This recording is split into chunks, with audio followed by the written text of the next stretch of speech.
I've said this publicly several times. I loved Scam 1992. I think it was fantastic. And all the performances and the writing and the direction and every department was great. Are there going to be comparisons? Of course, because they're both based on similar topics. Oh, one stock I think is going to be golden always and is always going to, the price is just going to forever shoot up, is going to be Amitabh Bachchan, right? So I'd invest in Amitabh Bachchan.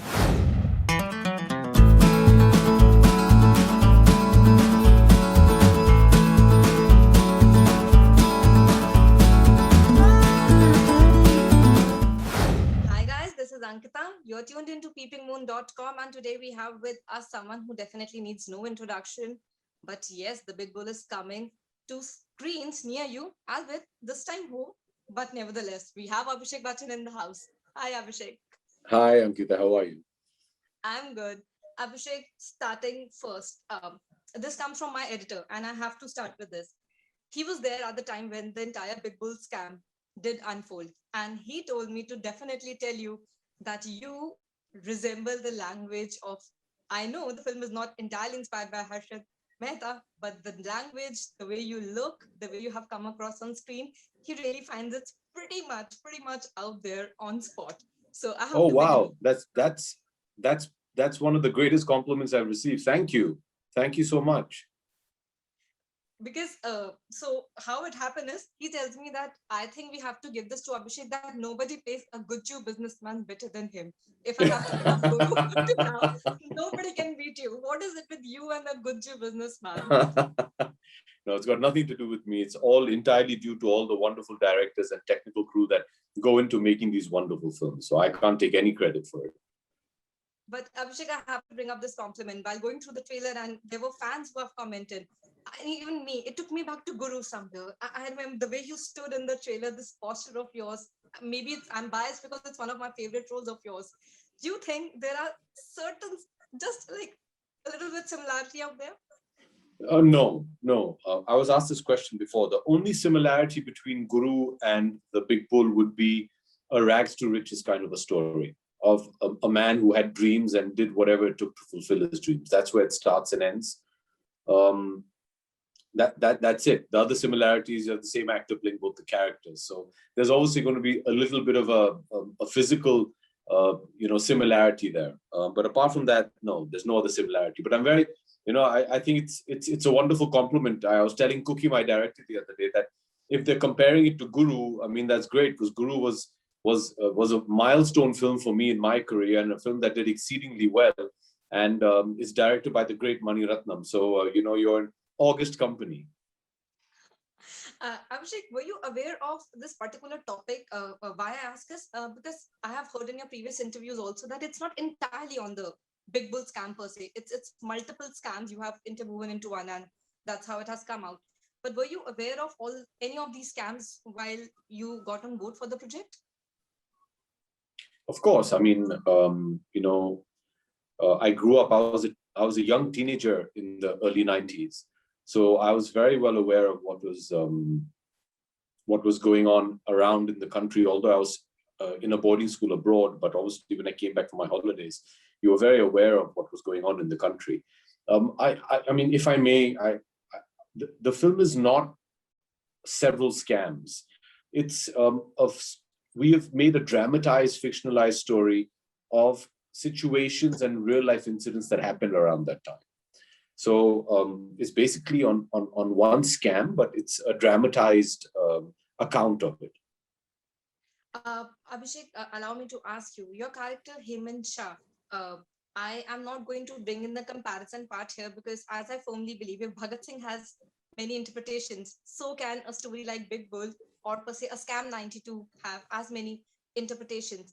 But do you still think that we take it a little bit easy and too far every time where we draw a comparison between two characters? Like, I remember the moment Big Bull trailer was out, before people could see it, the teaser and the conversation was already like, oh, you have to compare it with Scam, or oh, you have to compare the performance with Pratik.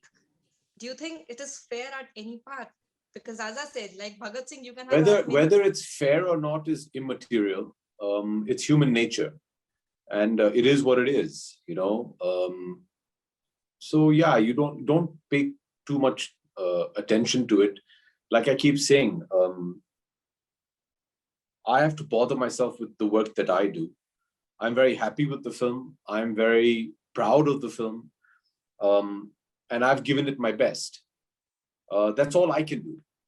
The rest of the conversation around what I do and my work is by and large dictated to by the media, because they have to stream a conversation in a particular way. And then the conversation opens up and people will have their opinions, and as is their God-given right to, and it's fine. I've said this publicly several times. I loved Scam 1992. I think it was fantastic. And all the performances and the writing and the direction and every department was great. Are there going to be comparisons? Of course, because they're both based on similar topics. That's, like I said, to compare is human nature, and that's fine. But I think on both sides, at the end of the day, people were just bothered about doing their job to the best of their ability, and that's how much I have to pay heed to the comparisons. I remember I spoke to Pratik a couple of months back, and he did tell me, I asked him the same question, that do you think that when the Big Bull will come out, people will forget Scam? This is what I asked, and he had a very good answer. He said the biggest compliment would be if Abhishek Bachchan has seen it and he will understand that there are two different versions altogether. No, absolutely. He was just brilliant. It was such an effortless performance, which is so difficult, Ankita, when you're playing such a robust character. And Scam 1992 is based on Mr. Harshad Mehta's life, and from a book that Ms. Sujeta Dalal wrote. So there's no room at all for interpretation from a performance perspective. How to interpret a situation is there, yes, but from a perspective, he had to play that character as truthfully as possible. And to do it so effortlessly is a fantastic achievement. Abhishek, when you play such a character, what are the don'ts which you keep in mind? Because it's very obvious when we play something which is loosely based on someone's life, or situations from a real life, we can take certain kind of notes, I would say, which people may later call आपने बहुत copy किया है या आपने बहुत बिल्कुल वैसा किया है. Are there certain don'ts which you definitely follow that you don't have to model it? Well, thankfully for the Big Bull, I didn't have that pressure on me. Because like I told you, it's a fictitious, dramatized telling of a particular scenario. So when you're doing that and you said it from the word go that, look, we're not basing this entirely on somebody's one particular life. It's inspired by true events and is our own dramatized, fictionalized version of what happened. Then you've got that elbow room to involve creative liberty. But yes, if you're making a biopic on somebody, then it's your moral responsibility to be completely truthful to the events and to the portrayal. So the only don't is if you're making a biopic, then you can't have your own interpretation of the character. I mean, the character is what it is. Your character, at least from trailer, is highly aspirational. As you have also said, it's a rags to riches story. How much of the aspiration, if Abhishek resonates with that particular part, do you take anything home from your characters at all? Like, at least you always do. I mean, I think we'd be inhuman not to. I mean, when you're playing a character that you've dived so deeply into, and for a good 12 to 15 hours a day, you're playing that character, it's very difficult to disassociate yourself and walk away from it. Some actors manage to do it wonderfully, and I envy them. I think there's always a little bit of a bit of the character that stays back with you, always a little. I still haven't mastered that art of switching off and go home without taking your work home. It's always a bit difficult. So yeah, I mean, you try, but I don't think everybody succeeds. If I have to ask you a little fun question here, the film is based in the 90s era, the 80s, 90s era. How was it shooting? Why I ask is, did it take you back to some kind of memories which were long forgotten and you were able to, bring them back and enjoy on the sets? Well, it was wonderful to revisit the kind of fashion that we had back then. It was nice to, be in those kind of cars, etc. And that whole era was such a fun era. So it was nice to revisit that. For me, the highlight, I've said this again before, was that I got to drink Gold Spot, which used to be my favorite drink when I was a kid, and it's sadly not made anymore. But I got to drink Gold Spot, so that was the biggest high for me and brought back a lot of childhood memories. Nice. Abhishek, are you in general aware of stock market? Do you keep an eye? Yes, absolutely. Oh, lovely. Then if I have to ask you in all the hilarious fashion, it would be, if there's a certain actor you would like to invest your stock in, who would that be in the current time? Oh, one stock I think is going to be golden always, and is always going to, the price is just going to forever shoot up. Is going to be Amitabh Bachchan, right? So I'd invest in Amitabh Bachchan. And I have to congratulate you for his another win. I mean, he's unstoppable, as you say it. Yes, God's grace. Yes, he's going to be 79 this year, and he's such an inspiration. Still to have that hunger and passion towards your work is fantastic. I think he's probably the most active person you have around. Like totally, Absolutely. I have to give it to him. Absolutely, absolutely. Abhishek, theaters did open. Then we had the second wave of COVID.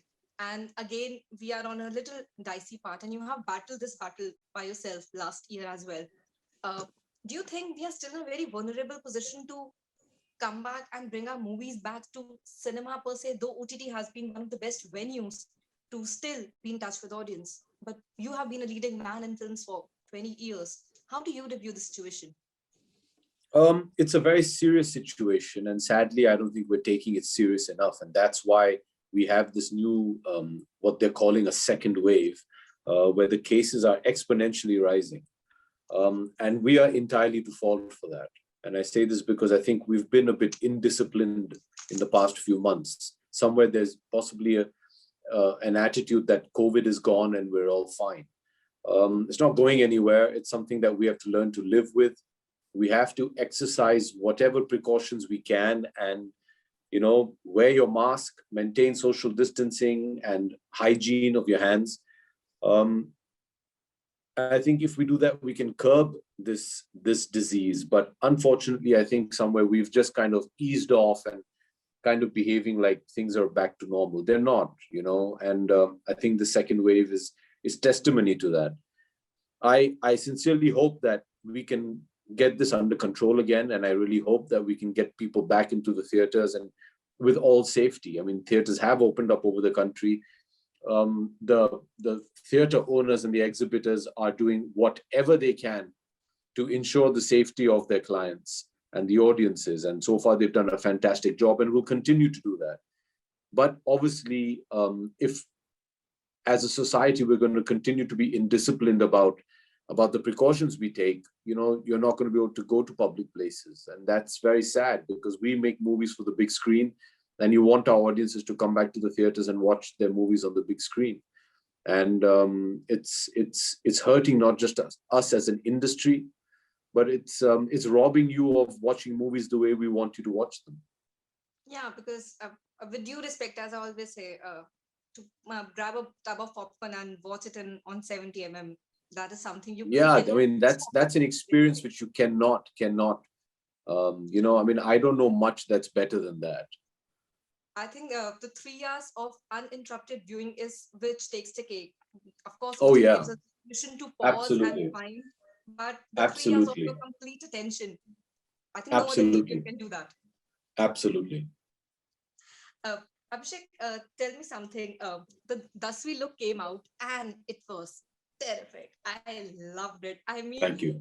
this was the Abhishek which I was dying to see. This look so gritty, so raw. If you could just take me a little bit, I know you can't talk much about it, but I was really impressed. I would like to take me through Thus We a little bit, if you can. Well, I'm still in Agra shooting for Dasvi. We're about 70% complete with the film, and by the end of April we'll complete the film. And I'm very excited about it. It's a script which is very close to my heart. I really, really believe in it. I have a wonderful director in Tushar. It's his first film. Great, great cast. All of the actors are just fantastic, and I'm very excited about it. So yeah, fingers crossed. Let's hope that once we're ready with it and we can present it to you all the way it's intended, that you all will still have the same reaction that you have right now. I remember last year when I did this interview with you. After that, you were particularly hailed the poster boy for Web. Now this year the runs, I don't say Web, but the poster boy is continuing. We have Bob Biswas, we have Dasvi, we have Breathe season 2, and you amped up a lot of excitement by saying it out that you are doing a film with John. Do you understand? Like there is this lot of uproar, and I have been asked in DM to check with you. What is it? Well, I'm lucky, that I'm, people still find me worthy of giving me a job. I'm thankful to all the directors and producers who still think I have it in me to perform the characters that they've got. And writers are writing such wonderful, wonderful work that actors are really having a field day today. We're getting great characters to play, and I'm lucky. I mean, you look at the last 2-3 years, from Breathe to Ludo to the Big Bull, then Bob Biswas, now Dasvi. Then I go back to the next season of Breathe, and then John and I are doing a film together after, I don't know, 13, 14 years. So I'm having the time of my life. I'm so happy with the kind of work I'm getting, and I'm excited. It's nice to have back-to-back releases and back-to-back work. Abhishek, can I say this, that you are among one of the few actors now who are very comfortable in their skin to play their age? I have to give you two examples. Like even with Breathe and Ludo, you were playing the father of a young girl, and I mean, normally people shy away. They have certain Do restrictions that they? if Do people they? Do they really? I don't think they do anymore. still, I should not be naming, but there are a few people who are still very much okay, only romancing heroines and nothing beyond it. But with you, you haven't been ever per se, if I have to say. Even back then in Guru, you played a character which was aging, and the storyline went to a point. What's with you? You aging with characters. There's beautiful about it. I have to say, like you take it very easily per se. Well, You know what? thank Something I you. would say. I don't know if I completely agree with that. I think all my colleagues have always played wonderful characters. At the end of the day, you have to play the character that you're doing at that point in time with complete conviction. And more so now, I think the audience, especially the current younger generation, demands a huge amount of reality in being able to convince them about the story. The story can be fantastical, that's fine. Indian cinema is escapist and is fantastical, but the portrayal has to be as relatable and real as possible. And I think, actors do whatever their roles demand. And all my colleagues do a fantastic job at it. Okay, I played Guru when I was, 29, 30. But it was a great character. I mean, who would say no to doing a film with Mani Ratnam and do a character like that? So I think actors have always played, roles that they're convinced with. I don't think the criteria is, don't want to play our age. I think they've always done that. It just depends on the character that they feel like playing at that point of time. I mean, you have great examples of wonderful actors like, say, Tekamir. He played a college student in Three Idiots when he was obviously not the age of a college student. And then, very soon, a few years after that, followed up with the Dangal. So it's about being convinced with the film that you're doing and whether you're able to convince the audience that you should do it. So I think that's about it. You have to have conviction in what you're doing. You realize that one of the most fan favorite questions that always pops up whenever we tell our audience that we are going to interview Abhishek is, when are we going to see Abhishek and Aishwarya together? I think in my all these years of journalism, I have heard 100 films of you which have been announced by fans and which are yet to take off. So if you could shed any light, that is one of the highest asked question in all. No, we'd love to. Obviously, we'd love to. We love working with each other. And we'd love to, but it has to be the right script. So we'll wait for that. Right now, Aishwarya is very busy with Manisha's film that she's making, and I'm busy in Agra with Dasvi. So obviously, it has to be the right script and the right film. So we'll wait for that, but we'd love to work together. And Abhishek, before we part ways, can I say this safely that you are finally in a space where you're very confident that you're going to work in both the platforms equally? Let's say an OTT and films, because with Breathe bringing season 2 for fans, I mean, normally people just do a show or two and then they don't wish to come back to OTT. But with Breathe 2, with the announcement, with all the excitement among fans, we can say that Abhishek will have, I would say, like in both the worlds. Well, I really enjoy the digital platform. I believe, I could be wrong, but I mean, it's my opinion, that it's a very different medium to movies. I feel the entire writing process has to be very differently approached. So it's a unique platform. It's not the same as cinema. So I'm just excited that I get to do both. And I'm very comfortable doing both. I enjoy doing both. And as long as I'm able to convince people that I'm good at doing both, I'm very happy to do OTT shows and do movies as well. So I think we are lucky we get to see more of you, which is finally happening, which there are no breaks after a good 2 years break and after we're having a good run of you. So I wish you just all the success. And though, Thank you. I'm sorry, I'm saying I wish to see Big Bull on big screen, but nevertheless, we get to see you. And that's what matters the most. Oh, thank you. I hope you like the film. Definitely. And wishing you all the best and can't wait to connect with you this year multiple times because we have a terrific lineup to talk through. Yes, absolutely. Looking forward to it.